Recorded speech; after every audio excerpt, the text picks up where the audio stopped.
E se tudo aquilo que você passou a vida inteira achando que era estranho em você, na verdade, tivesse uma explicação que nunca te deram? Aquele cansaço nas interações sociais, como se algo simples para muitas pessoas exigisse mais de você.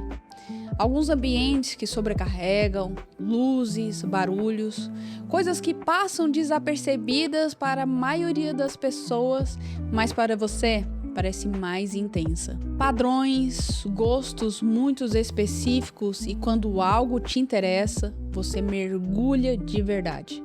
E fica horas completamente focado, enquanto o mundo ao seu redor simplesmente desaparece. Talvez você se identifique com uma ou mais características dessas. E mais aí vem uma dúvida: será que tem algo diferente em mim ou é apenas o meu jeitinho? Afinal, eu sempre fui assim. Se isso já passou pela sua cabeça, fique com a gente.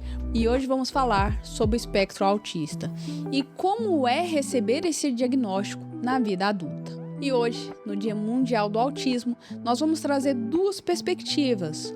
Uma de quem vive isso na pele, do meu amigo, engenheiro de software, Estevão Cavalcante, e de quem dedica a vida a entender, acolher e a cuidar. Estou falando do psicólogo, neuropsicólogo Simon Ferraz. E eu sou Rafaela Lopes e seja muito bem-vindo a mais um episódio do Iconic Saúde.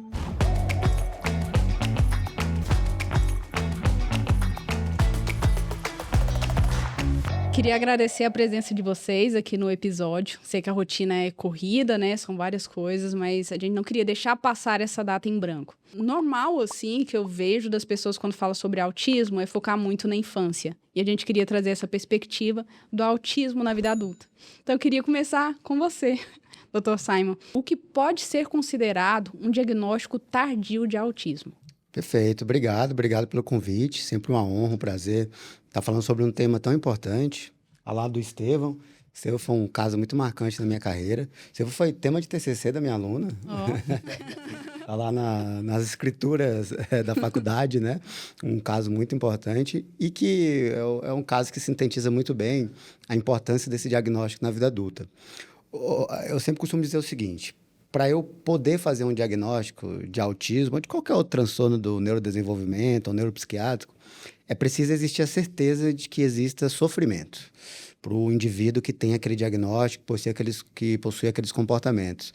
A diferença de fazer um diagnóstico na infância e um diagnóstico na vida adulta, ela se dá principalmente porque é aquilo que eu costumo brincar. O adulto, ele é adulto, então assim, não tem muito jeito, você é adulto, dá um jeito de lidar com suas dificuldades. Só que ainda assim há sofrimento ali, justamente porque aqueles sintomas vão sendo mascarados, mas ao mesmo tempo vai ocorrendo um desgaste mental muito grande. Então, para a gente chegar no diagnóstico de autismo na vida adulta, primeiro eu preciso ter a certeza de que aqueles sintomas se iniciaram na infância, que aquela dificuldade era vista na infância. E quando chega na vida adulta, por mais que seja mascarado, e por vezes esse é o grande desafio, ainda assim há presença de sofrimento. Como se aquele adulto ele tivesse que ter condicionado-se ao ambiente. Então, não é que ele ainda lê bem o ambiente, que ele tem uma boa noção da pista social, mas ele se condicionou. Quando você condiciona algo, o teu comportamento ele não é necessariamente muito honesto. Você está sempre num risco ali de fuga, esquiva da demanda social, porque aquilo te traz desgaste. Então, a médio e longo prazo, o que vai ocorrendo? Eu não quero mais sair, eu não quero mais socializar, porque é um desgaste muito grande. E quando você não tem a resposta do porquê que isso te causa um sofrimento, é complexo, porque você não sabe o que fazer. Porque você é o esquisito, você é o estranho, você é o que não gosta de sair, você é o arrogante, mas, na verdade, aquilo está te causando um sofrimento interno e quando se começa a colocar essas crenças, vai gerando a própria culpa no indivíduo. E quando a gente entra com um processo de psicodiagnóstico como esse, é a resposta que o indivíduo precisa para, pronto, agora eu sei por que eu tenho esse sofrimento, eu sei o que eu tenho. E a partir da resposta vem um passo mais importante, que é muito mais importante que o diagnóstico. É o que eu falo para o paciente. O diagnóstico ele é a parte importante, mas assim, o mais importante é o que você vai fazer quando atravessar a porta aqui com o laudo na mão. Que é essa capacidade que o cérebro que tem a mesma dificuldade que forma a sintomatologia do autismo é o cérebro que se transforma, principalmente através de novas experiências. Essa questão que você falou, eu achei muito interessante, desse mascaramento, né? Até usam um termo, acho que é masking, É isso. que usam em relação a essa forma da pessoa que está dentro do espectro autista, é assim termo correto? Isso. Perfeito. Estamos aqui todos para aprender, né? Eu acho que é legal trazer essa informação. Que ele tenta se adaptar no ambiente, às vezes não sendo ele 100% quem ele é. Mas como ele já teve essas respostas ao longo da vida, ele foi tentando se adaptar ao meio, né? Estevão, já fez isso? Já sentiu isso? Agora eu vou perguntar por que você foi atrás de diagnóstico, mas como abordamos esse tema, vamos começar.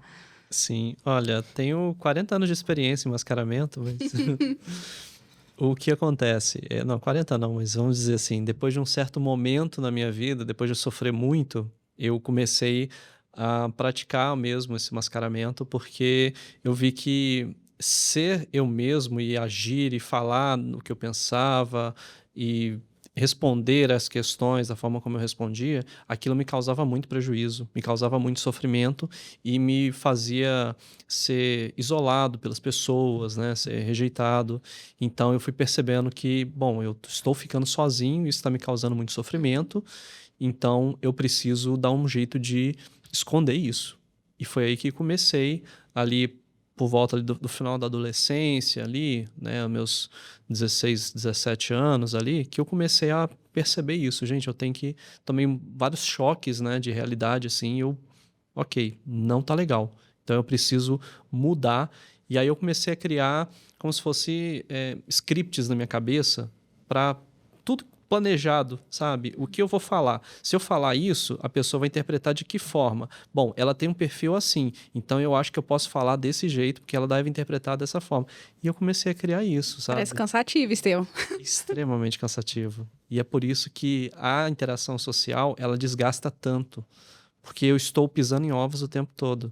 Eu estou o tempo todo maquinando aqui na minha cabeça o que eu posso falar, se o que eu falar vai ofender ou alguém vai achar rude, e se aquela pessoa vai querer voltar a falar comigo depois. Então, é trabalhoso. Não é diversão, é trabalho, sabe? É você performar um personagem, né, ali para que você não seja excluído da sociedade. Para ser mais aceite ali, né? Isso. E por que você foi atrás do diagnóstico, Estevão? O que você viu em você que você falou, gente, eu acho que isso não é o comum das pessoas? Olha, isso começou há uns 10, 12 anos atrás. Eu comecei não se falava muito em autismo, né? Há 10, 15 anos atrás não se falava tanto em autismo.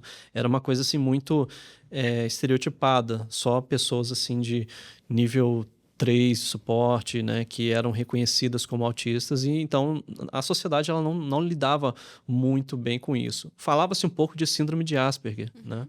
Mas também não era uma coisa muito difundida. E eu comecei a ver sobre síndrome de Asperger lá para, sei lá, 2014, 2015, mais ou menos, e eu comecei a, assim, ficar com a pulga atrás da orelha, né? Porque, assim, eu já vivia com esse sofrimento, né? Com essas... Temos identificações. Isso, e eu comecei a identificar. Mas, assim, eu deixei isso pra lá, né? Até que em determinado momento, eu comecei, aí já isso bem mais recente, né? Depois de 2020, depois do final da pandemia, eu comecei a perceber traços mais fortes e eu comecei a consumir conteúdo sobre o tema, porque aí já se tornou uma coisa mais difundida, né? E aí eu comecei opa, peraí, isso aqui tem em comum, eu sou assim e tal. E aí eu fui levando isso para psicóloga, fui levando isso para psiquiatra, e aí depois de um tempo, aí veio a hipótese, né? E aí, depois da hipótese, né, a psiquiatra falou, olha, não, eu não tenho dúvidas. Você pode fazer uma avaliação neuropsicológica, que eu tenho certeza que vai dar, né, que você está dentro do espectro. E eu fiz a avaliação neuropsicológica com o Simon e realmente não deu outra, né? Foi mais... Eu achei interessante que isso chegou para mim pela internet. Eu comecei a pesquisar sobre isso eu acho que sim, o algoritmo funciona de uma forma meio, né? De repente só começa a aparecer aquilo para você. E aquilo ali eu fui vendo pessoas que têm essa vivência, né? E eu acho isso interessante. Tem muita gente que critica, né? De repente todo mundo agora é autista, todo mundo só fala sobre autismo e os autistas agora querem virar influencers, né? Assim, tem maneiras de fazer isso, mas foi através de pessoas assim, compartilhando as suas experiências de vida, que me fizeram buscar esse diagnóstico, né? E isso explicou todo o meu passado, toda a minha experiência de vida ali. De repente, eu tinha uma explicação para aquilo. Esse levantamento da hipótese começou em você ou a psicóloga que trouxe esse questionamento inicial de, olha, Estevão, acho que... Olha, eu acho que foi quase ao mesmo tempo. Né? Porque eu comecei eu já estava pesquisando sobre, né? Mas eu comecei a falar, né, algumas coisas, e aí a psicóloga... Aí a psiquiatra, conte-me mais. E aí a gente foi junto, peraí, não, então se ela deu alguma suspeita ali, eu vou pesquisar mais sobre isso. E aí, no que a gente vai pesquisando, vai aparecendo cada vez mais, né? Então, assim, foi meio que ao mesmo tempo, né? Essas coisas. Porque eu estava vindo de um período de problemas, né? De saúde mental muito, muito grande. Eu estava tendo problemas com ansiedade, com depressão, e estava beirando um burnout. Hoje a gente fala-se até em burnout autista, né? Que é quando você tem um excesso de sobrecarga e um excesso de mascaramento, e você chega a um ponto que você não consegue mais lidar com aquilo e você entra em burnout, por conta das características do autismo, né? Então, isso surgiu nessa época e, assim, a gente meio que começou a conversar ao mesmo tempo. E aí foi batendo, foi fazendo aquele ping-pong até que chegou nesse resultado. E Simon, por que você... Agora a gente ouve um pouquinho falar sobre esse diagnóstico de autismo no adulto, né? Você acha por que está tendo essas falas também? É porque só agora está falando mais de autismo e, por exemplo, igual o Estevão, que não tinha ouvido falar, já tinha passado a infância, então se ele não tinha ouvido falar, a mãe provavelmente não tinha esse conhecimento que tem, né? Que hoje ele tem, que dá para analisar em relação aos filhos, essas coisas.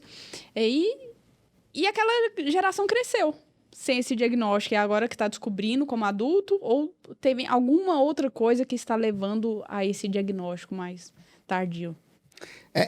A gente fala muito de aumento do número de diagnósticos, mas é porque a gente aprendeu a diagnosticar.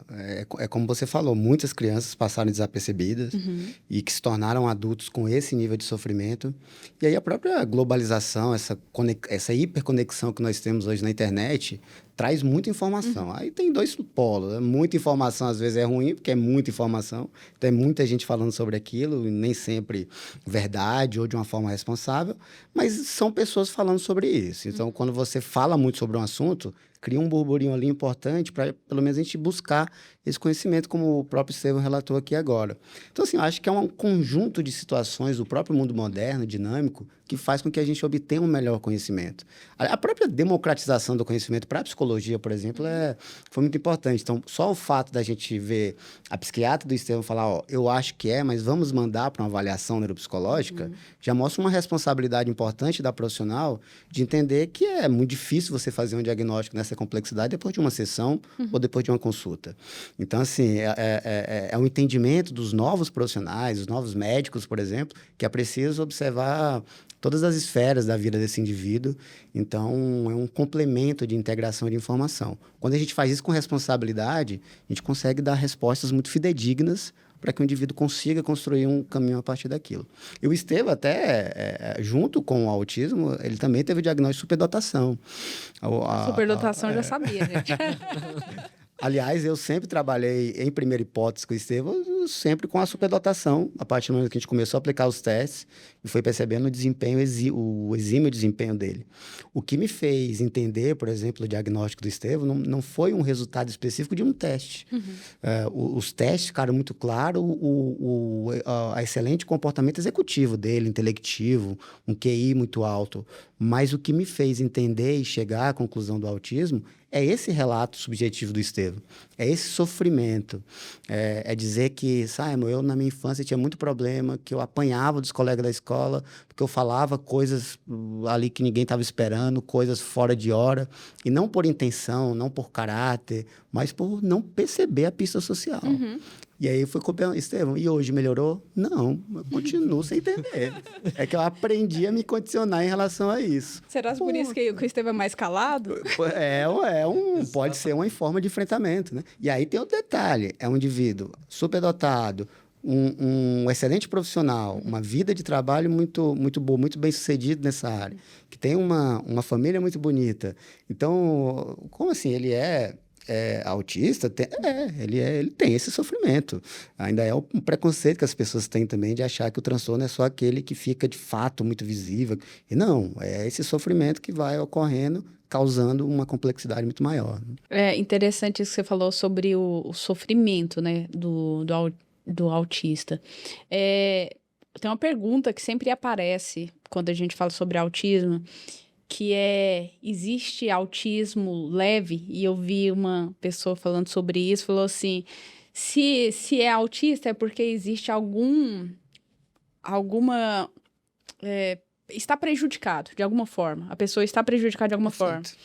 Então, é difícil falar que é leve ou se é intenso, se ele está sendo prejudicado. Leve para quem, né? Leve para quem, né? Eu acho que esse é um ponto muito importante, porque, de novo, só o diagnóstico de um transtorno psicopatológico, ele só é diagnóstico se o profissional tiver a certeza que existe sofrimento ali. Outro dia chegou um paciente adulto, Simon, eu vim fazer uma avaliação neuropsicológica, que minha esposa mandou, porque ela falou que eu sou autista e que eu não gosto de sair. Eu falei, cara, vai eu e você, então amanhã eu também vou procurar um psicólogo, que eu também não gosto de sair. Mas isso quer dizer que eu sou autista porque eu não gosto de sair? Não. Existe uma questão que a gente não pode ignorar, que é a personalidade da pessoa. Eu, particularmente, sabe, toda vez que eu tiver opção, e não sei porquê, né, a gente sempre casa com alguém que é a deusa da socialização, né? Mas toda vez que tiver a opção de, sabe, você quer sair ou você quer ficar em casa, eu vou preferir ficar em casa.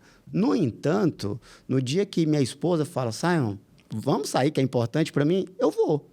Eu dou um jeito e vou. No transtorno, não tem esse eu vou. Eu dou um jeito e vou. Vai, mas vai com sofrimento. Então, não é uma questão de escolha, não é uma idiosincrasia do indivíduo. É um sofrimento ele fazer aquilo. É isso que separa a linha do típico e do atípico. É isso que adentra ali o limite do processo psicopatológico. É esse sofrimento. E aí não importa se é um nível 1, um nível 2 ou um nível 3 de suporte. Se houve-se o entendimento que há uma patologia ali, é porque houve-se o entendimento que há um sofrimento. Os manuais são muito claros nisso. Ó. Os sintomas devem ocorrer causando prejuízo funcional e adaptativo e ocorrer em 2 ou mais ambientes. Porque ainda tem esse outro detalhe. É tipo quando a gente está avaliando uma criança ou um adulto, mas ele é de um jeito na escola, é de um jeito em casa e é de um jeito no consultório. Bom, então não há um padrão comportamental aí patológico. Então, também para coexistir dentro de um processo de um transtorno, tem que ter um padrão comportamental patológico. Então, o autista, o TDAH, ou qualquer transtorno do desenvolvimento, ele não escolhe ser, ele é. Então, esse comportamento vai ficar, de alguma forma ali, padronizado, causando... E é justamente a padronização do comportamento, a frequência, que causa o prejuízo funcional e adaptativo. Interessante. E, Estevão, quais foram, né, se é que eu posso perguntar, se você sentir a vontade de falar, quais foram as coisas, né, aquilo que você via, às vezes, como uma característica que você fala, isso aqui está me prejudicando? Além dessa questão da leitura do ambiente, que a gente já falou, né, com as pessoas, desse mascaramento, teve alguma outra coisa que você olhou para você e falou, isso aqui, uma red flag? Sim, Bom, essa questão social acho que é a que mais pegou, né?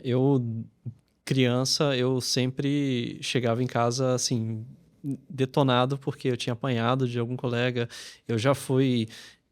já tive o maxilar deslocado, já fui jogado em cerca de arame farpado, eu já fui... já juntaram 3, 4 pessoas para me espancar. Então, assim, isso foi a minha infância inteira, né? Eu até falo que a escola, para mim, foi um presídio, né? E eu era um dos que eles pegavam para espancar lá dentro do presídio, né? E eu não tinha como sair, Eu tinha que ficar ali por anos a fio, né? Então, assim, essa questão mesmo de social, de relacionamento, para mim foi o que mais pegou. E de não saber como conversar com as pessoas, porque qualquer coisa que eu falava era interpretada de uma forma errada e aquilo ali gerava uma... Né, no caso, hoje, como adulto, as pessoas simplesmente param de falar com você. Agora, lá naquela época, não. Os meninos iam bater em mim, né? Então, isso aconteceu muito. Fiquei muito sozinho. Mas outras coisas, por exemplo, também, questões sensoriais, né? Barulho, sensibilidade a barulhos, assim.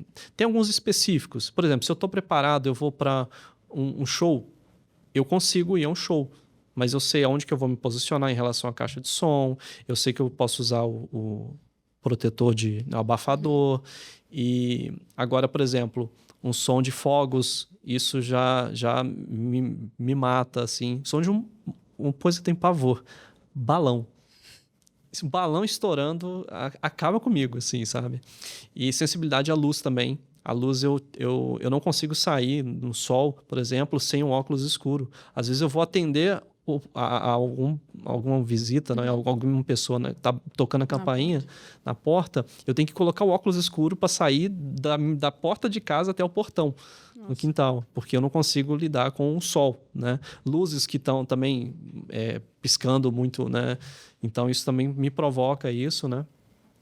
E também a questão dos hiperfocos, né? Eu, com 9 anos de idade, eu não entendia por que as pessoas não queriam saber que a mordida de um tubarão tem uma força de 5 toneladas por dente. Porque para mim isso era incrível, né? Mas as pessoas não tinham interesse nisso. Então eu não tinha essa... Então, assim, quando eu pegava uma coisa para estudar, eu ia a fundo mesmo, né? Sobre... Meu presente de 9 anos de idade foi uma assinatura da revista Super Interessante, que era uma revista científica, né? E aí eu comecei a estudar saber sobre astronomia, sobre ciência, sobre história.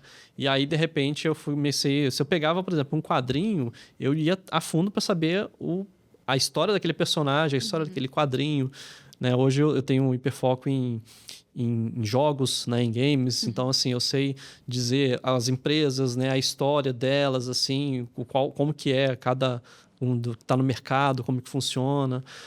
Sobre cultura gótica também, que é outro hiperfoco meu. Eu fui vendo os estilos diferentes dentro daquela subcultura e dizer a origem de cada uma. Então, assim...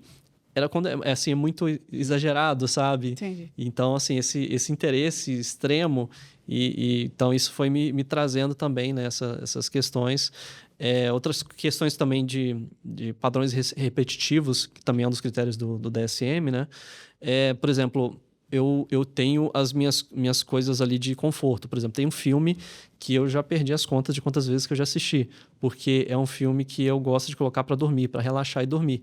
Então, assim, eu já assisti centenas de vezes, né?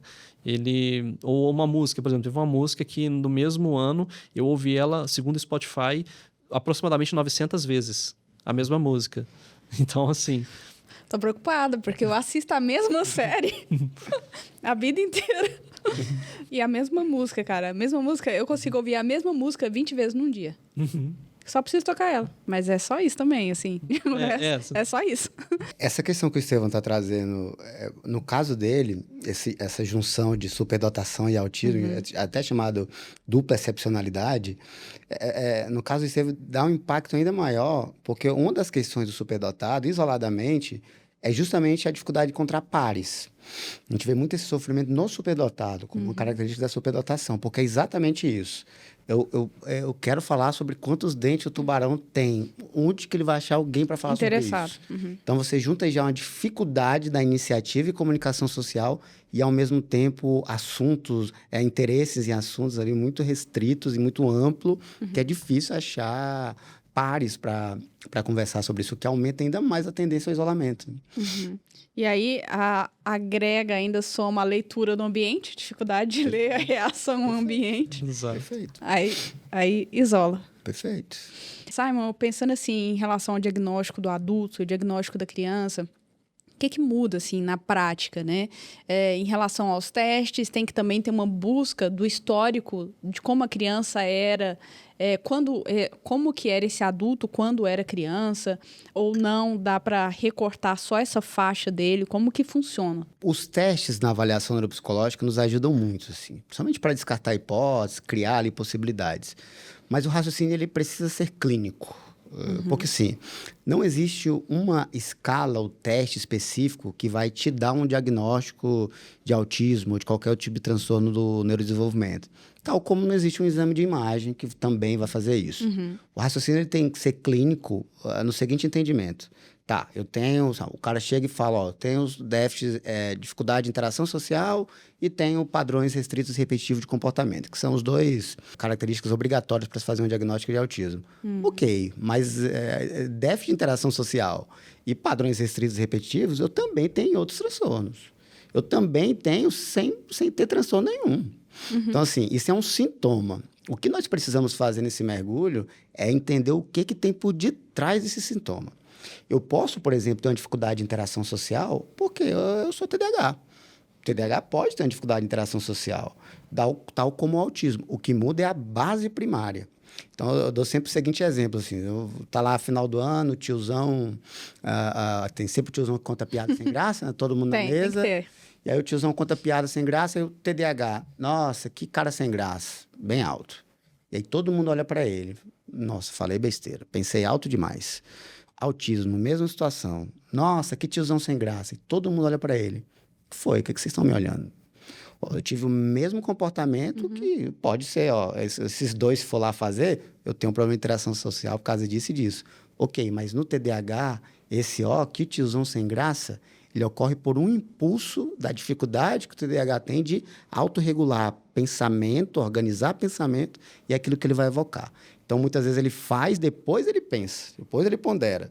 E aí que vem os prejuízos. No autismo, o tiozão sem graça, ele vem pela dificuldade primária de não conseguir ler a pista social de que não poderia falar aquilo naquele momento. Tanto é que quando olha, o que foi? O que vocês estão olhando para mim? Então, assim, é uma dificuldade impulsiva, é um comportamento impulsivo, mas movido por questões diferentes. E isso, o que o teste geralmente vai apontar? O comportamento impulsivo. E aí cabe ao clínico entender o porquê que ele ocorre. E aí, mais importante do que qualquer outra coisa, de qualquer teste, é o relato do paciente. Aí sim, eu, pelo menos enquanto profissional, eu não importa se eu estou atendendo uma criança ou um adulto. Eu saio do meu consultório, entre aspas, para avaliar outras vertentes da vida dos meus pacientes. Então, se é criança, a mesma escala que eu aplico nos pais, eu aplico na escola. Para entender se há um padrão de respostas que vão ser parecidas ou iguais ou muito diferentes. No caso do Estevam, a gente aplicou escala nele, aplicou escala na esposa dele, para entender como que a autopercepção dele e a percepção dela para com ele.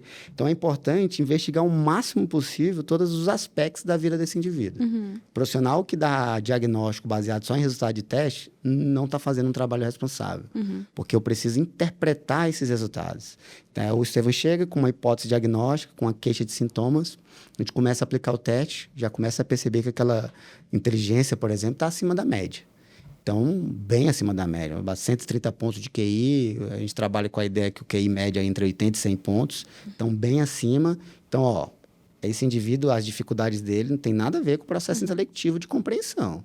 Então, os sintomas que ele apresentava de prejuízo social, de todos os aspectos, é discrepante com o nível intelectivo, com a faixa etária, com o contexto social, porque isso é extremamente importante, com as experiências que ele teve. Então, o que muda o olhar é sempre tentar entender o que fomenta aquele sintoma, o que está por detrás daquele sintoma. Na criança é tão complexo quanto no adulto, porque a criança também é criança. Ela está modulando ainda esse mundo, ela está tentando entender o mundo que circunde ela. E muitas vezes aí o Estevam chega para fazer a avaliação, ele dando o relato dele. Quando uma criança vem fazer avaliação, geralmente a gente vai ouvir o relato de quem? Dos pais. Entendi. E o relato dos pais é um relato de pai e mãe. E eu não estou fazendo aqui juízo de valor. Porque se um dia o meu filho, eu tenho um filho de 7 anos, se um dia ele precisar de psicólogo, com certeza não vai ser eu. Porque com ele eu também não enxergo um palmo à minha frente. Com ele também eu tenho enzima dificuldade de entender o que é um comportamento típico e fenômeno, porque estamos movidos por paixão. Sim. Então, quem já me pegou aí fazendo barraco por ele nessas emergências da vida, jamais imagina que é o Simon que tem escola de paz para orientar paz, que é meu filho. Então, nem sempre a percepção que eu tenho do meu filho está baseada, de fato, numa realidade, de um processo patológico. Então, a gente precisa ouvir a escola, precisa ouvir a família e, principalmente, eu sempre falo isso, toda vez que alguém chega no meu consultório, seja criança ou adulto, eu não estou avaliando o autista, o TDAH, a possibilidade disso. Eu estou avaliando o João, eu estou avaliando a Maria, estou avaliando o Estevão, para entender como que a cognição dele foi fomentada e transformada. Para aí sim eu entender se existe uma base patológica por trás. Uma visão mais holística, né? Então, Perfeito. Nessa questão de só compartimentar, né, a pessoa. E então, o risco também de dar o diagnóstico em uma só sessão. Perfeito. Né? Perfeito. Porque realmente não cabe isso em uma sessão, né? Embora o profissional ele tenha liberdade técnica e até de lei para fazer isso, Sim. eu não consigo viabilizar na minha cabeça como se fazer um diagnóstico dessa complexidade numa primeira sessão. De fato, eu não consigo concretizar, embora se ele faz, ele não está fazendo necessariamente algo proibido ou errado. Mas se a gente pensar do ponto de vista da complexidade e da responsabilidade que eu não consigo viabilizar a possibilidade de fazer isso numa primeira consulta, né? Comigo mesmo, esse processo da hipótese ali levou meses, assim, acho que foi quase um ano ali de conversas, né? De conversa entre psicóloga conversando com psiquiatra, para chegar nessa hipótese e falar, não, ok, isso aqui é algo real. E aí depois disso ainda teve a avaliação neuropsicológica, então realmente foi um processo ali entre o início ali da desconfiança, né, da análise ali dos comportamentos até chegar e pegar o laudo oficial, eu acho que foi 1 ano e meio, mais ou menos, 1 ano e pouco, mais de 1 ano, sabe? Então realmente é um processo bem longo, assim, né? Mas também te dá aquela segurança de que não foi mal diagnosticado, né? Exatamente. Que teve um critério, um cuidado em relação a isso. E, Estevão, como é que foi o que você sentiu ao receber o diagnóstico, né? Porque eu tenho disgrafia. Então, essa questão que é dificuldade em relação à escrita de algumas palavras, o doutor sabe muito melhor que eu. Escrita, às vezes algumas leituras, troco algumas palavras, escrevo espelhado. Se eu estou escrevendo rápido, eu escrevo sempre espelhado. Sim, com muita frequência. E eu tenho zero noção espacial. Sabe o que é zero? Zero. Eu saio daqui, eu falo assim, à esquerda, deixei o carro na direita. É complicado. Então, eu tiro foto de onde eu deixo o carro, eu tiro foto da pilastra e eu marco o GPS e envio para mim mesmo. É assim que eu funciono, para ir no shopping. Aí, eu deixo sempre na mesma vaga. Os outros falam assim, não, mas tá chovendo, tem vaga lá dentro. É que senão eu não vou achar o carro mais. Entendeu? Eu vou ficar 2 horas andando. Esquece, não consigo, não vai. E quando eu não passei assim, por um processo grande de diagnóstico, na verdade foi feito na escola, quando começou a ver que tem uma sequência das minhas provas escritas espelhadas. Então, foi com a psicóloga, e depois de adulto, aí chegou no termo, assim, mas fala assim, nossa, tá sempre assim, né? Sempre assim, toda prova.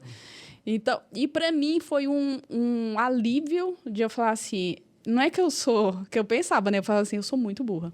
Tanto que eu brincava, assim, e eu escolhi a área de línguas e humanidades no ensino médio, que eu fiz em Portugal. E aí, eu era muito ruim, que eu peguei alemão, inglês, francês. Aí eu peguei e falei, vou começar a cancelar, porque eu não consigo, eu tinha muita dificuldade. E quando eu recebi esse feedback, né, da psicóloga que estava acompanhando a escola, eu falei, eu acho que não é, assim, eu acho que eu não sou burra, que eu já estava achando assim, eu acho que eu sou burra, gente, porque não tem lógica. Porque eu troco N e M, eu escrevo o Z, eu tenho que soletrar. Eu não sei ler, até ver hoje, relógio de ponto. Não consigo, não dá. Então, se eu parar e contar, aí vai certo. Mas se eu parar e olhar, eu falo, não, eu acho que eu tenho um problema nisso. Tentaram. E para mim foi um alívio. Falar assim, ok, não, é isso. Isso aqui é uma característica minha. E é isso. Eu tiro foto do carro, uso relógio digital. não é, é minha limitação, né? De certa forma. Mas eu queria saber como é que foi para você. Porque eu não sei como que pode ter sido, né? Receber esse diagnóstico após adulto. Eu recebi na adolescência. Eu recebi o diagnóstico, eu tinha 37 anos. Tá. Então, assim, foi bem tardio mesmo, né?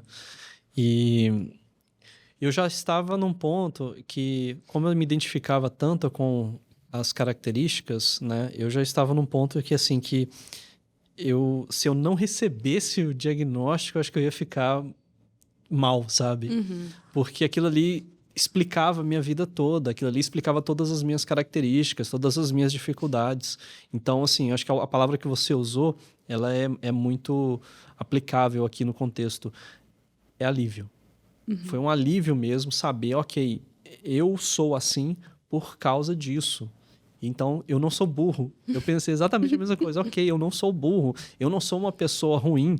E, assim, tipo, realmente, cara, é muito estranho, né? Todo mundo falava, nossa, mas você é tão inteligente, você fala tão bem.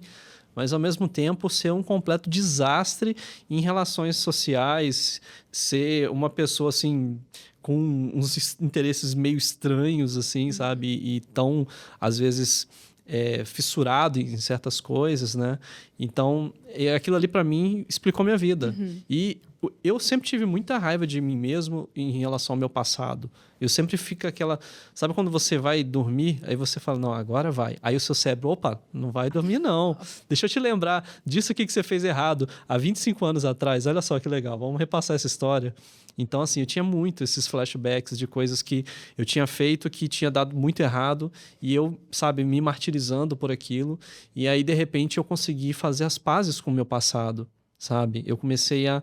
Ok, então isso é algo que não fiz por querer. E isso é uma dificuldade que eu tenho e eu sou assim. Então, eu tenho que me aceitar. Então, assim, um sentimento misto.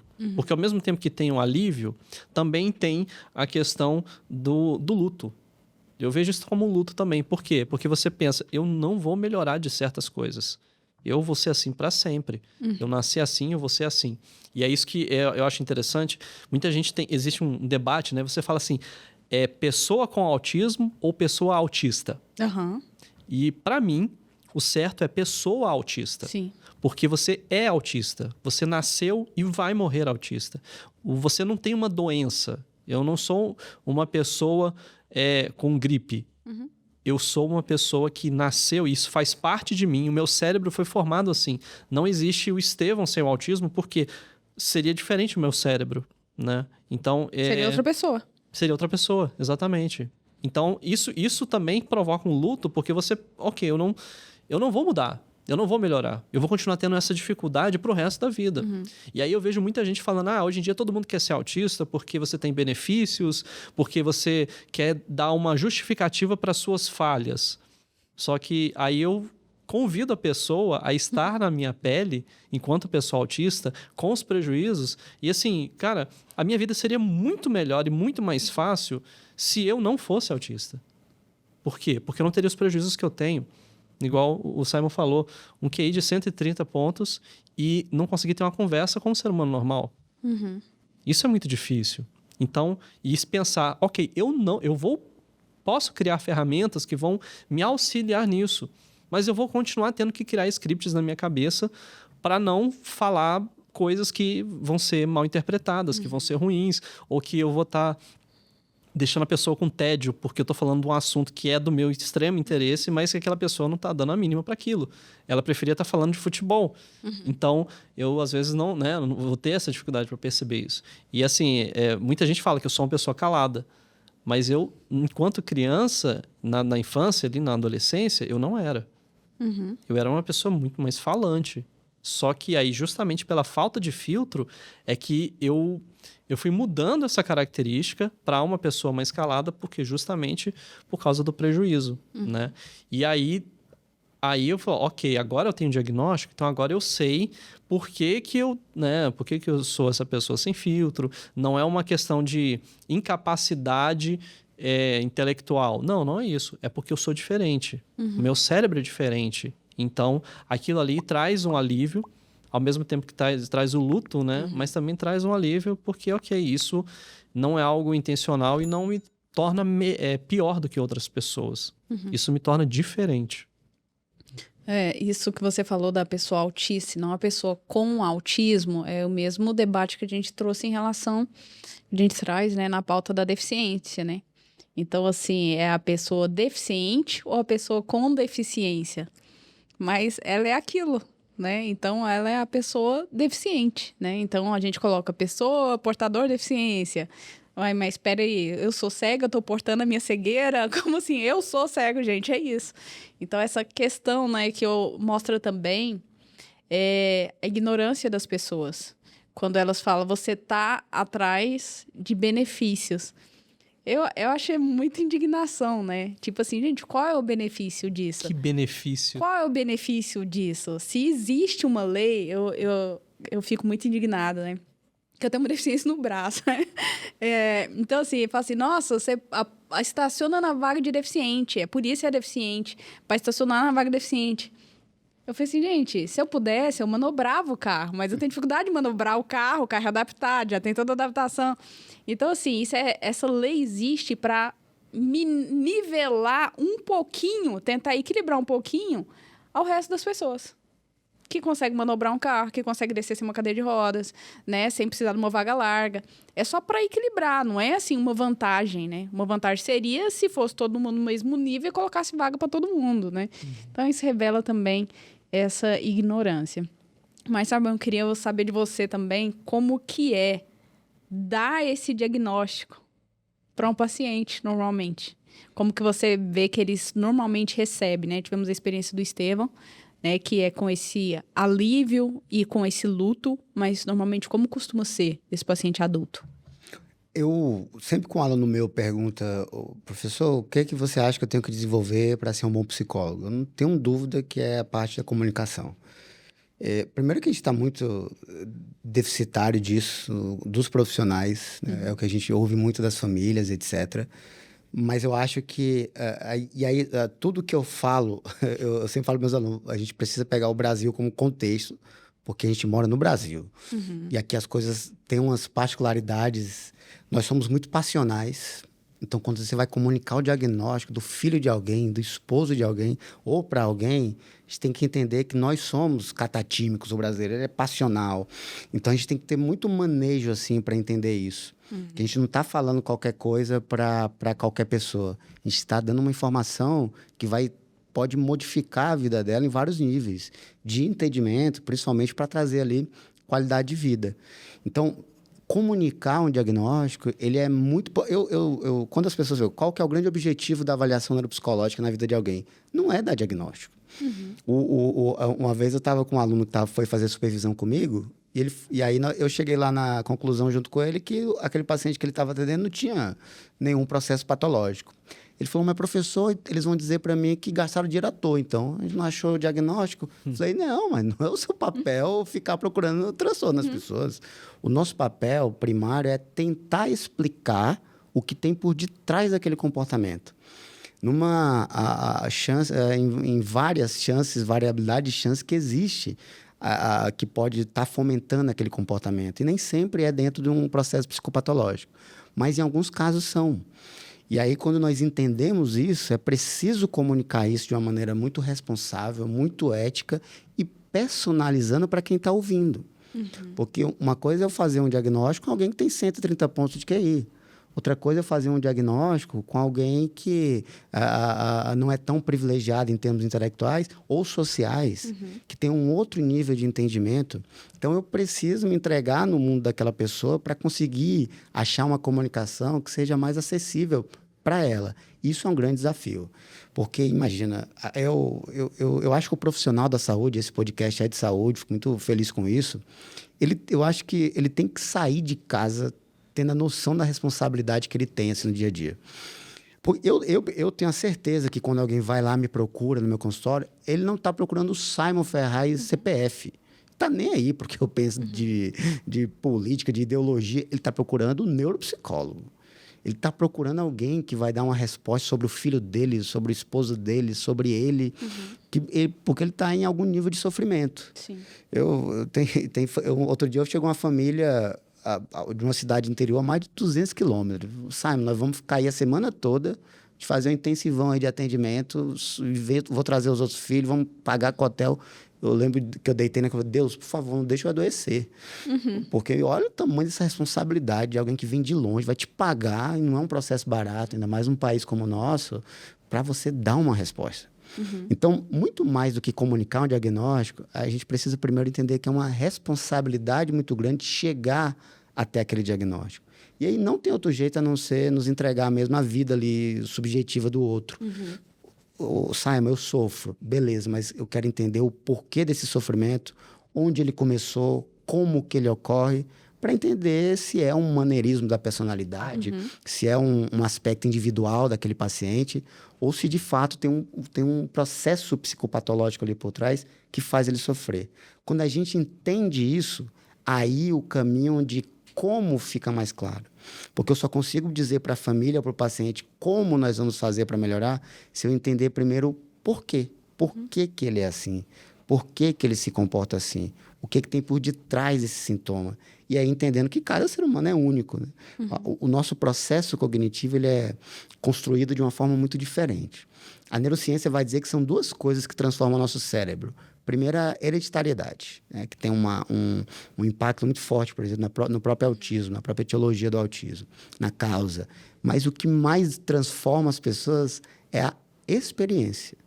E cada um de nós tivemos uma experiência diferente na vida.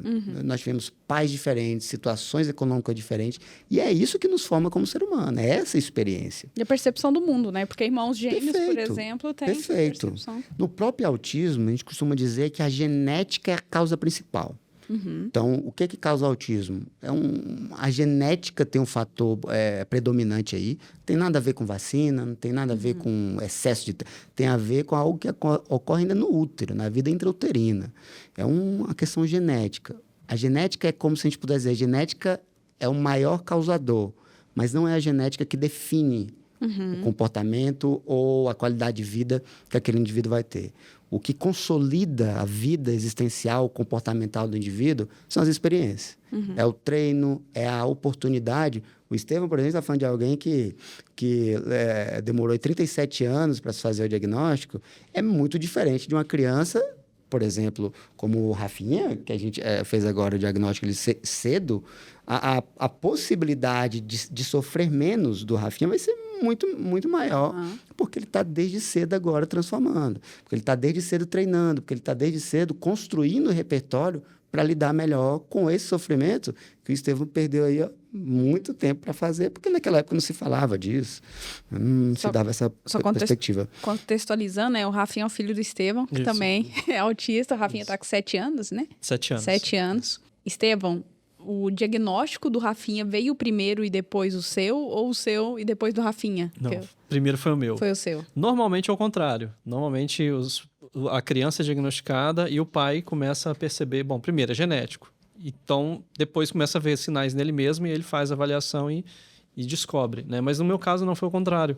Eu fui vendo, né, as características, fui pesquisando, fui conversando com a minha psicóloga, minha psiquiatra, e aí tive né, a avaliação e o diagnóstico. Eu já vi esses sinais né, no meu filho, já percebia, só que assim, ele estava muito novo, né? Falavam pra gente, não, ele está muito novo para fazer uma avaliação, então vocês têm que esperar. Então, assim, eu já sabia, já esperava, já via as características de tanto estudar, de tanto ler sobre o assunto. Então, eu já percebia. Para mim, já estava claro aquilo, né? Só que a gente esperou e aí ele fez né, a avaliação, passou por várias... Aí ele já começou a fazer as terapias, né? E ali as terapias, né, as terapeutas confirmaram, a avaliação neuropsicológica confirmou, né? Ele fez 2, inclusive, né? 2 avaliações. Então, assim, veio depois, né? Só que, assim, eu fiquei naquela, eu já sabia. Já a minha esposa não, ela não botava assim, não, eu acho que não, né, tal, calma aí, você tá exagerando, né? Então, assim, para ela foi um choque maior. Mas para mim, assim, eu já sabia. É interessante você falando agora, eu lembrei de uma situação, né? Como a gente é amigos, acho que antes do Rafinha nascer, Sim. antes do Rafinha nascer, e aí é interessante que eu comecei a reparar uma coisa nele, que ele ficava balançando aquela cadeira.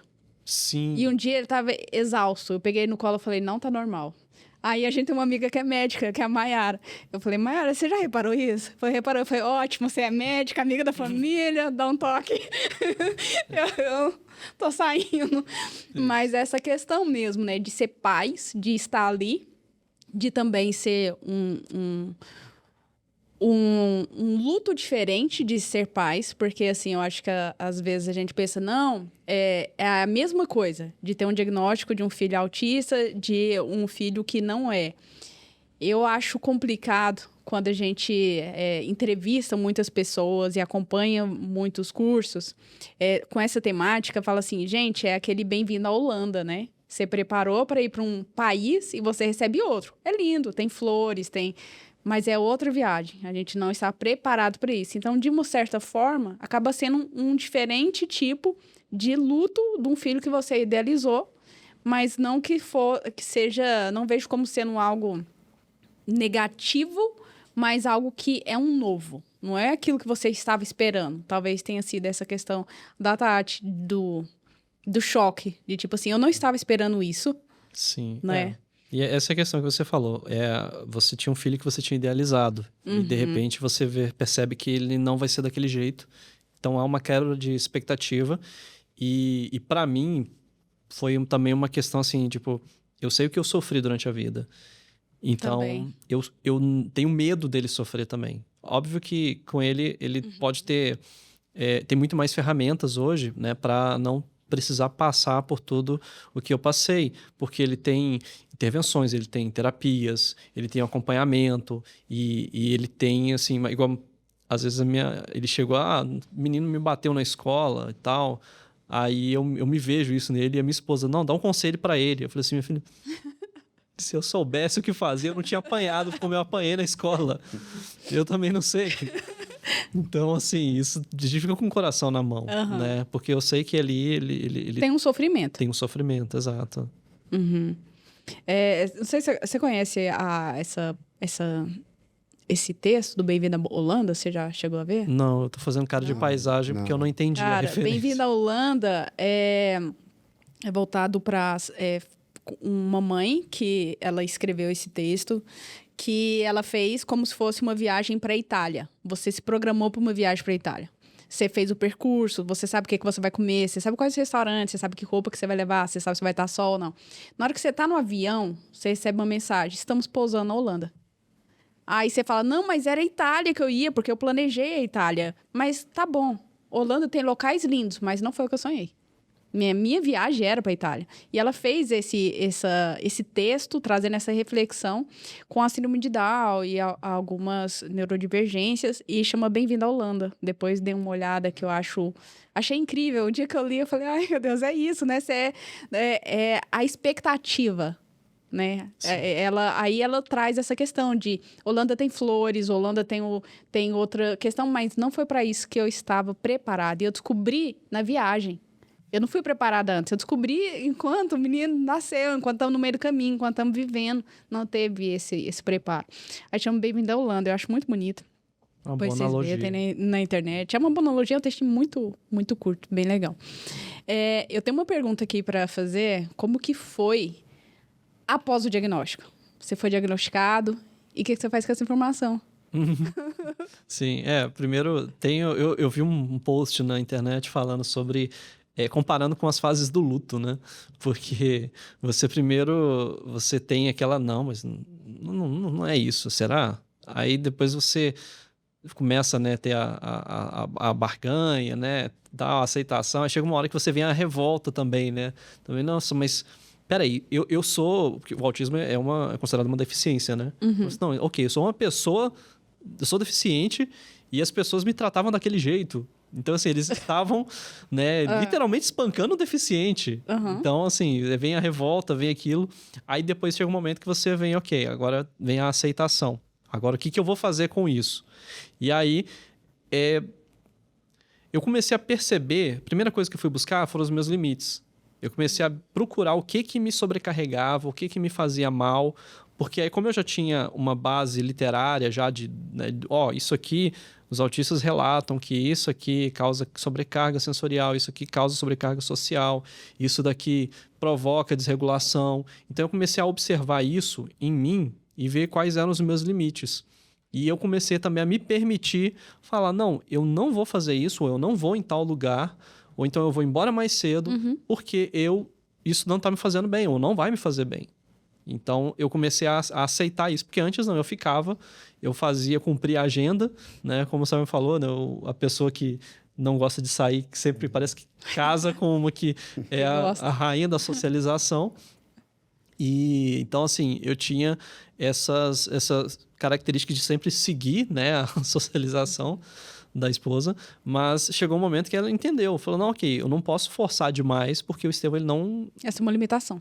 É uma limitação, exatamente. E aí eu comecei a perceber as minhas limitações e comecei a ser mais consciente com relação a isso. Então, ok, eu não vou fazer isso porque eu sei que isso vai me fazer mal. Ou então, eu vou fazer isso, mas depois eu vou tirar um tempo para eu poder me recuperar. Né? Então, eu passei a principalmente não colocar muitos compromissos juntos, um atrás do outro, não ir em certos lugares, não ficar muito tempo em determinado ambiente. Então, assim, aí chegou um ponto e foi até interessante porque, por exemplo, a família da minha esposa, eles sabem que eu não consigo ficar muito perto de barulho, de som, essas coisas, então eles já me colocam a cadeira assim um pouquinho mais afastada da caixa de som, alguma coisa assim. Isso sem eu falar de diagnóstico. Eles já percebiam isso, né? Então, assim, eu comecei aí eu ficava meio assim, de aceitar, não preciso e tal, e depois eu falei, não, quer saber? Eu vou aceitar esse suporte, né? Porque o autista, ele, independente do nível, ele precisa de suporte. Não existe autista que não precisa de suporte. Né? O prejuízo, ele necessita de um suporte. Então, eu vou começar a aceitar esse suporte. E acho que foi isso que o grande diferencial depois do diagnóstico. Foi começar a aceitar o suporte, perceber que eu preciso do suporte e começar a aceitá-lo. Né? Isso fez muita diferença. É interessante o que você falou, né? O autismo é uma deficiência, precisar do suporte e um paralelo com a comunicação. Quando eu tive o diagnóstico depois de 25 anos de idade que eu tinha adquirido uma deficiência no braço depois de um trauma, uma cirurgia, e que eu fiquei deficiente, aí o médico foi me dar o diagnóstico, né, de lesão de plexo e tal. Ele chegou e falou assim, olha, tá aqui, ó, você é deficiente, tal. Eu tinha ido pra ver que eu tava com dor. Então, assim, pegou e falou assim, é isso. Aí, eu lembro que eu falei, não, calma, eu não tô conseguindo acompanhar. Aí ele falou, vai lá no Detran, você tem que trocar o negócio do seu carro, porque seu carro é adaptado, não sei o quê. Aí eu falei, não, doutor, não quero nada disso. Aí ele falou assim, olha, você é deficiente. Querendo ou não, querendo atrás de seus direitos ou não, pra mim tanto faz. Tá aqui o papel, se você quiser, pode ir embora. Eu falei, meu Deus. Eu preciso de outra consulta pra digerir isso. Porque eu saí tonta. Eu tinha acabado de formar em odontologia, tinha 6 meses. Tinha acabado de abrir um consultório. Aí agora eu sou deficiente do braço, nunca mais vou atender. Então, assim, não sinto mais as pontas dos dedos, já tem 9 anos. Então, assim, calma, né? Então, assim, a comunicação na saúde, gente, fica a desejar, né? Para os profissionais. Né? É assustador.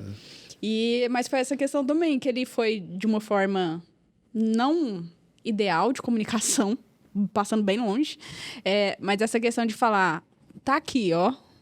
Você pode aceitar, você pode não aceitar, a limitação você tem. O que você vai fazer com ela, né? Tanto que eu demorei 1 ano ou mais para aceitar. Eu acho que eu demorei uns 2 anos para vender as coisas do meu consultório. Porque eu aí misturava a fé. Que é uma pergunta que eu vou trazer para você. Como é em relação aos pais, que às vezes eles falam assim, vou orar muito, vou ter muita fé, e aí Deus vai curar e vai dar tudo certo. Era a minha questão. Eu falava, não, agora é um jejum, oração todo dia cedo, dentro de 1 ano eu vou estar curada. Não tava. Dentro de 2 anos eu vou estar curada. Não tava. Então, até um amigo que trabalha nessa parte de física, ele falou assim, então, enquanto você ora, faz fisioterapia, porque vai atrofiar. Como que é em relação aos pais, né? Com essa questão da expectativa? Eu acho que eu exercito muito não ser um profissional presunçoso. No sentido de achar que por ter o domínio de um conteúdo ou de uma técnica, eu também passo a ter domínio intelectual sobre a vida daquele pai ou daquela mãe. Não importa o contexto social dele, o contexto financeiro. Eu nunca me coloco... Eu falo muito isso para os meus alunos, para mim, pós-graduação, que vai trabalhar mais diretamente com o psicodiagnóstico, a gente sentar na nossa cadeira lá de psicólogo e falar, ó, tá aqui, exatamente como o médico fez com você. Tá aqui, ó, se quiser. Aqui, e vai fazer isso e isso. E aí a mãe me fala, eu vou fazer isso e isso, mas e os boletos que eu preciso pagar? E o trabalho que eu preciso? E eu sou mãe solo, como é que eu vou fazer tudo isso aí? Que horas? Você tem razão. Então, assim, é preciso adaptar com a realidade. Não existe técnica se não... Eu acho que, assim, algumas áreas da saúde, vamos pensar no cirurgião de cérebro, cirurgião de cabeça. Esse cara, eu quero dele só a técnica. Ele vai abrir minha cabeça. Então, eu quero que ele seja o melhor em abrir a cabeça. Não estou muito preocupado com a personalidade dele, ele vai abrir minha cabeça. Agora, uma profissão como a psicologia, como a psiquiatria, eu acho que são profissões que exigem do profissional que se tenha uma boa comunicação. Alguém que vai comunicar que o seu braço não vai funcionar mais como antes, acho que... ou ele pode até entrar no mérito. Não, eu já faço isso todo dia com tantas pessoas que eu tenho no automático. Então, não vai trabalhar num computador fazendo só o laudo lá do exame, mas pede para outro comunicar. Eu falo muito para os alunos, é tudo bem você chegar para mim e falar, professor, eu não gosto de criança, eu prefiro pet. Tudo bem, não, faz parte do game, mas não trabalha com criança, então. Não vai fazer isso, porque assim, é preciso uma entrega ali para o outro muito importante. E quando a gente vai comunicar isso para os pais, por mais que eles estejam resistentes, também eu não posso... A psicologia não faz juízo de valor. Eu não posso determinar que o outro enxergue o mundo que eu enxergue. Eu não posso determinar que um pai que foi criado sob uma certa condição de antes, que você tinha aquela questão de educação muito mais rígida e muito mais padronizada, que esse pai obrigatoriamente entenda o dinamismo do mundo moderno, entenda que as crianças mudaram, entenda que o mundo que a gente vive hoje é diferente do mundo que ele viveu. Então, eu tenho que tentar personalizar a minha comunicação diante da realidade dele, do sistema cognitivo que ele enxerga. E o profissional habilidoso, não é que isso seja uma obrigação do profissional, mas é uma necessidade, se ele quer se entregar de fato, empaticamente àquela família, que ele faça isso. É o que sua amiga falou, a sua colega profissional. Reza, mas vamos fazer o processo de fisioterapia concomitante a isso. Porque a reza, a religião, é uma cognição, uma crença cognitiva dele. Eu sou aqui o profissional, a pessoa que vai mediar esse conflito para ele. Então, como que eu posso acoplar a fé que ele tem com a informação que eu preciso que ele acople e agora faça intervenção lá no filho? Como que eu posso falar a mesma coisa para o ateu, que não tem religião, que não acredita em Deus, mas tentando adaptar a linguagem àquela que ele compreende? Isso é o processo empático. É se colocar no lugar do outro no sentido de tentar entender como ele interpreta o mundo. E não eu, obrigatoriamente, interpretar o mundo dele, ou viver o mundo que ele vive. Não, mas eu preciso tentar entender como ele enxerga isso para eu acoplar essa informação da melhor maneira. Interessante. Porque a comunicação não é passar uma informação, né? Comunicação é quem fala, quem ouve e o meio. Né? Então, tem várias coisas nesse universo. Perfeito. E, Estevão, eu queria perguntar para você o que você acha que as pessoas precisam saber sobre autismo que você não sabia, sobre alguma coisa que você aprendeu ao longo dessa jornada, né, que está aprendendo aí diariamente. Certo. Bom, primeiro é que autismo não é doença, né? Ele é um transtorno do neurodesenvolvimento, então ele é parte de quem a pessoa é. Não existe cura para o autismo porque o seu cérebro ele foi formado daquele jeito. Né? Me corrija se eu estiver errado, mas... Então, as pessoas falam muito, não, até mesmo essa questão da religião, não, Deus vai curar, vai tirar o autismo de você, mas se tirar o autismo de você, você deixa de ser você, né? Então, isso é uma coisa que eu acho importante as pessoas entenderem e que não é uma coisa também que as pessoas fazem por querer, né? São questões inevitáveis. É uma questão assim, o funcionamento da pessoa é assim. Ela é diferente e as pessoas têm que aceitar as diferenças, né? Então, eu vejo muita gente criticando essa questão, porque o aumento de diagnósticos, porque as pessoas estão querendo ganhar benefícios e etc. E, sim, não é isso, né? Houve, o que o Simon já explicou muito bem, há uma mudança nos critérios diagnósticos, existe maior visibilidade sobre o tema. Isso faz com que as pessoas busquem diagnósticos, né? Então, antes não se procurava. Eu tenho um jogo que eu joguei, eu acho que ele chama The Town of Light. Ele é um jogo bem desconhecido, é bem indie mesmo. Ele conta a história, ele foi baseado em um sanatório italiano, real. Eu lembro de você falar dele. Ele é bem interessante, porque é real, sanatório, e eles foram colhendo histórias de pacientes reais daquele sanatório, e eles vão contando isso no jogo, através como se fosse memória de uma mulher, sabe?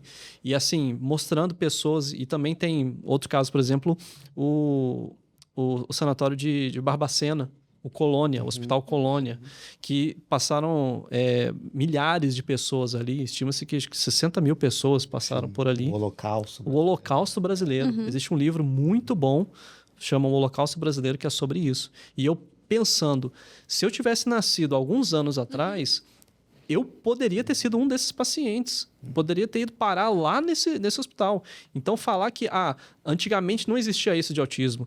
Existia, só que as pessoas ficavam lá com camisa de força dentro de um hospital psiquiátrico. Ou então rotulavam, né? Por exemplo, desculpa o uso da palavra, aquele bobo da cidadezinha de interior que todo mundo fala, né? Então tem sempre essa questão, ele é meio assim, aquele crianção, né? Isso. Mas já é um adulto. Então, achando que é mais a personalidade da pessoa. O esquisito, o lento, né? O marcha lenta. Então, assim, isso que é algo que a gente realmente quer que as pessoas tenham essa dimensão de que isso sempre existiu, só que os rótulos, eles eram aplicados de uma forma muito cruel. Né? As pessoas eram tratadas de uma forma muito cruel.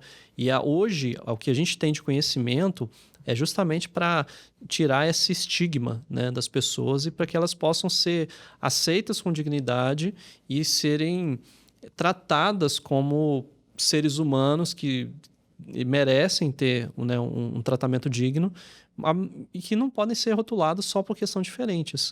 Né? Então, assim, eu acho que isso envolve muito a questão de política pública também. Existem muitas pessoas aí, a gente viu até um tempo atrás aí, a pessoa falando que porque as crianças que fazem terapia, eles vão fazer um passeio na floresta e ficam lá e dão prejuízo para os planos de saúde. Então, assim, é uma fala muito infeliz de uma pessoa que está num alto cargo, né, na área jurídica. Então, assim, isso é preocupante, né? Então, assim, não, as crianças que estão na terapia, elas precisam disso para se desenvolverem, porque tem tantos prejuízos e alguns podem ser trabalhados para que a criança, né, o adulto, tenha ferramentas melhores para conviver em sociedade. Então, assim, reclama-se muito do autista, mas também reclama-se de dar ferramentas a ele para que ele se adeque. E é sempre interessante, o autista, ele sempre tem que se adequar ao neurotípico. O neurotípico nunca precisa se adequar ao autista. E eu acho isso uma coisa muito errada. É sempre o que tem a limitação que precisa se adequar à sociedade, mas a sociedade não pode ter paciência e falar ali com o autista dentro das limitações dele. Né? Então, isso são coisas que a gente gostaria que as pessoas tivessem mais conhecimento sobre, né? Conhecimento e um pouco de empatia, né? Empatia. Porque às vezes parece que falta. E trazendo essa questão que você falou, né? De adaptar o mundo, do autista se adaptar ao mundo, e não o contrário, de tentar se adaptar ao autista, a gente talvez vê um pouco mais disso em relação ao autismo no adulto. Porque se você for para uma sala de espera de um consultório, às vezes vai ter a mesinha com os lápis-cor, os entretenimentos para criança autista. Mas cabe um autista adulto ali, que tem um certo nível de suporte, que às vezes usufruiria daquela questão, daquele momento de espera, fazendo alguma atividade mais lúdica, mas não cabe ele. Então, às vezes, também está preparado o consultório para isso? Será se não é só a população, mas às vezes até os próprios profissionais da saúde não estão preparando os ambientes de saúde para receber um autista adulto, né? Perfeito. Olha, eu acho que, filosoficamente, a principal coisa que nos separa dos outros animais é a nossa capacidade de cooperar. Você que é da área da comunicação, a comunicação no estilo de cooperação é algo exclusivo da espécie humana. Eu sempre falo isso quando eu vou dar aula de neuropsicologia da linguagem, que existe um tipo de macaco verde, que se comunica com o outro. Ele descobriu lá na década de 80, na África, que ele emite um som que avisa para outro macaco. O perigo está vindo. Só isso que ele faz. Nós não. Nós temos a capacidade de ajudar uns aos outros quando o perigo está vindo. E parece, e aqui eu estou falando de forma mais filosófica possível, que a gente está perdendo isso. A gente está se voltando para um processo muito egocintônico e está perdendo essa capacidade de cooperar e se comunicar com o outro. E se a gente perder a capacidade de se comunicar um com o outro, acabou a espécie humana, né, de dominar o mundo. É porque o que faz a gente dominar o mundo é a nossa capacidade de se comunicar e cooperar e conseguir criar soluções juntos. Eu fico sempre pensando o que custa. Porque eu, enquanto professor de faculdade, eu preciso fazer provas adaptadas para os meus alunos TDAH adultos, que têm a inteligência preservada, que têm o contexto social preservado, mas tem uma condição que precisa de prova adaptada. Então, o que custa a gente adaptar uma prova para uma criança ou uma sala para uma criança? Outro dia eu vi um vídeo de uma sala de faculdade, do pessoal, em vez de bater palma para respeitar um aluno, faziam assim, ou faziam outra forma que não sai som. E aí, muitos comentários, mas então vai todo mundo ter que se adaptar a um. Mas o que custa? Qual que vai ser a diferença se você bater palma assim para ele? Qual que vai ser a diferença de você trocar os fogos que fazem barulho pelos que não fazem barulho? Porque essa é uma habilidade nossa, de cuidar daquele que precisa ser cuidado, de dar apoio para aquele que precisa de apoio. É uma habilidade nossa. E se a gente perder isso, aí sim a gente pode começar a ser substituído pela inteligência artificial. Porque a única coisa que uma inteligência artificial não vai poder fazer pela gente é justamente ser humano. É justamente criar essa habilidade que só nós temos, porque nós desenvolvemos para sobreviver. Então, a gente precisa resgatar isso. E quando a gente fornece um processo diagnóstico para alguém, não é para dar um amuleto para essa pessoa, não é para dar um motivo de benefício para ela. Não é isso. A gente está dando uma resposta de alguém que necessita desse olhar mais individual. E aí cabe a nós se comunicar melhor, cooperar melhor uns com os outros, né? Interessante. Eu tenho agora um quadro que é Mito ou Verdade, que eu vou fazer só 2 perguntinhas aqui, porque eu fui me estendendo nas outras pautas que estavam ótimas, que é Mito ou Verdade. É aquele bate-bola, jogo rápido, que são perguntas que muitas pessoas têm dúvidas sobre aquilo ou existe alguma certa desinformação que a gente gostaria de trazer. E até durante o episódio algumas coisas foram citadas, mas às vezes não fica tão clara, né? Primeira pergunta. Autista não tem empatia? Mito ou verdade? Tem, claro, tem. A dificuldade dele é na expressão disso, né? Ou vai falar que o Estevão não ama, ou não, antes do diagnóstico não amava o filho dele? Ama. Tem empatia pela esposa, tem empatia pelo filho. A dificuldade está onde? É na expressão disso, muitas vezes. É na qualidade disso. Inclusive, o autista não interage socialmente? Interage. Ele está lá, ele vai na padaria comprar o pão, ele vai para a escola, ele vai para a faculdade. A questão está na qualidade disso. Então, ele tem empatia. O Estevão, quando adulto, procura um processo psicodiagnóstico, sabe? É porque eu quero melhorar a minha vida para melhorar a vida da minha esposa, para saber o que fazer com meu filho. Que eu não tive a oportunidade que ele teve, mas agora eu quero ter. Isso é empatia. A questão está na dificuldade da expressão disso, mas tem sim. Entendi. Mito ou verdade? Hiperfoco é a característica mais comum entre os autistas. Não é a mais comum. Existem 2 grandes sintomas para você fazer um diagnóstico de autismo. É o déficit na reciprocidade socioemocional e a presença de padrões restritos e repetitivos do comportamento. O hiperfoco entra dentro de uma das possibilidades dos padrões restritos e repetitivos de comportamento. Não é uma exclusividade ou uma obrigatoriedade para se fazer o diagnóstico ele ter o hiperfoco. mas é uma característica importante caso ele tenha. E agora uma de mito e verdade, que eu falei cada duas, vou fazer uma a mais, que é, hoje em dia todo mundo é autista ou todo mundo é um pouco autista? Todo mundo é autista ou todo mundo tem um pouquinho de uma característica do autismo?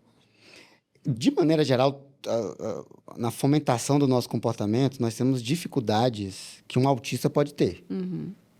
O que é a linha disso aí que separa o transtorno do espectro, a dificuldade dentro de um espectro e a dificuldade inerente ao ser humano?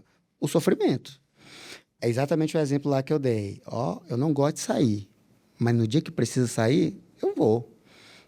Eu não quero sair na sexta, mas sexta que vem, tranquilo. No sofrimento, isso é um padrão que se repete em termos de frequência, que se repete em termos de longitude com que aquilo ocorre e causa sofrimento e prejuízo. Então, todo mundo tem um pouco de tudo, assim, das experiências que a gente vai tendo. O que vai determinar o típico e o atípico, o normal e o patológico, digamos assim, é a presença de sofrimento e de prejuízo na visão. Sabe, eu sou assim, mas eu não sofro. Então, não é transtorno. Interessante. Eu sou assim, mas quem sofre é o outro. Então, vamos levar o outro para terapia para entender por que ele está sofrendo com o problema seu? É isso que precisa ser entendido. E hoje tem cerca de, segundo o último levantamento, nós temos cerca de 1% da população autista. É autista. Então, assim, você falar que todo mundo é autista, sendo que é só 1%... Excelente, perfeito, isso mesmo. Não tem como, né? Excelente. E nós temos nosso último quadro, que é a indicação icônica. O que vocês indicariam para nossa audiência, que vocês falam, gente, vocês não podem passar dessa vida sem ver esse filme, ou assistir, ou ler um livro, ou qualquer dica que você fala, essa é a indicação que eu daria para a vida da nossa audiência nesse momento. É pouca responsabilidade. Eu acho que nesse contexto do tema em específico, eu vou citar Uma Lição de Amor, lá do filme do Champagne, a Dakota Fanning, lá novinha, por dois motivos. Porque o Champagne faz um excelente trabalho enquanto alguém que tem uma característica ali neurodivergente, enfim, cuidando da filhinha, né? E também porque a trilha sonora do filme é com música dos Beatles. Então, já me ganhou ali, sou completamente apaixonado pelos Beatles. E casou muito bem com a fomentação do amor do Champagne ali, mesmo sendo neurodivergente, com a dificuldade, na luta dele para ser pai. É um filme muito lindo que vale a pena ser assistido aí, com certeza. Né? Você, Estevão? Eu vou exagerar aqui. Eu vou falar um livro, um filme e 2 séries. Tá? O livro, O Cérebro Autista, da Temple Grandin. Ele foi um dos primeiros livros que eu li depois que eu tive o diagnóstico.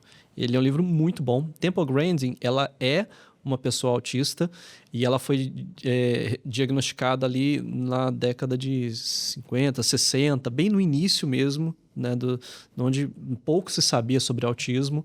E existe um filme, inclusive a recomendação do filme é o nome dela, Temple Grandin. Ela conta a história da vida dela. Ela é uma pessoa, ela é autista e ela também tem superdotação. Então ela é especialista em manejo de gado e especialista em autismo. Então, assim, ela tem diversos livros e diversos artigos publicados. E esse livro em específico, O Cérebro Autista, ele é muito interessante para entender o comportamento e como que funciona o cérebro. Ela fala sobre a parte comportamental e sobre a parte biológica também, que tem algumas características que são comuns em termos de biologia também. Né? Eu achei muito interessante. E séries, tem 2 séries que eu quero recomendar, uma para adultos e outra para adolescentes, né? Que acho que também tem muitos adolescentes que estão descobrindo isso, né? Então, para adulto é Nosso Jeito de Ser, ou em inglês As We See It. Ela é da Amazon Prime e conta a história de 3 autistas que vivem numa casa e eles têm uma cuidadora. Interessante é que os 3 atores são autistas na vida real. Nossa, então, assim, a representatividade é muito boa e a autenticidade com que é retratada é excelente, né? É uma série mais para adultos, assim, é muito interessante. E tem uma série que chama Heartbreak High, que é uma série tipo High School Music. Só que tem o foco dela não é o autismo. Ela é uma série bem mamão com açúcar mesmo para adolescente que gosta de High School Music. Porém, tem uma personagem que é a Queenie, que ela é autista e ela é uma representação muito boa do que é o autismo. A atriz também é autista, então ela também tem essa representatividade de uma pessoa autista interpretando um personagem autista. Eu achei bem interessante, assim. Eu assisti, assim, né? Como eu disse, é uma série para adolescente. Né? Mas eu quis assistir porque falaram tanto dessa personagem e, de fato, a representação dela, a característica dela, os comportamentos, o meltdown, o shutdown dela, né? As crises sensoriais, sobrecarga, tudo isso é bem retratado nessa série. Então, fica aí as recomendações. Legal. Gente, eu gostaria de agradecer demais a presença de vocês. Foi uma conversa muito rica e eu acho que quem está com dúvida, né? E eu acho que essa questão do autista, quando está na dúvida, às vezes ele pega o hiperfoco e vai procurando. Então, eu tenho certeza que esse conteúdo vai ser relevante para muita gente, familiares, né? Muitas pessoas e para a sociedade em geral ter mais conhecimento. Então, eu queria agradecer demais a presença de vocês, ter organizado um tempo na agenda e vir aqui falar com a gente. E muito obrigada. Para mim é um prazer, fico sempre à disposição. Agradeço muito pela oportunidade. É sempre bom compartilhar assim, essas experiências, né? Eu acho que isso agrega muito, porque foi através de pessoas que compartilharam as suas vivências que eu cheguei no meu diagnóstico. Então, eu espero que isso possa ser de auxílio para outras pessoas também. Legal. E para você que ficou com a gente até agora, não se esqueça de se inscrever no nosso canal e tem também aqui embaixo as redes sociais dos nossos participantes, que você pode ver e acompanhar um pouco da rotina deles. O Dr. Simon publica ótimos reels, eu dei uma olhada, vi um pouco do conteúdo e vi como ele aborda isso de uma maneira breve, né? E trazendo muita informação para a audiência. Então, não esqueça de acompanhar e até o próximo episódio.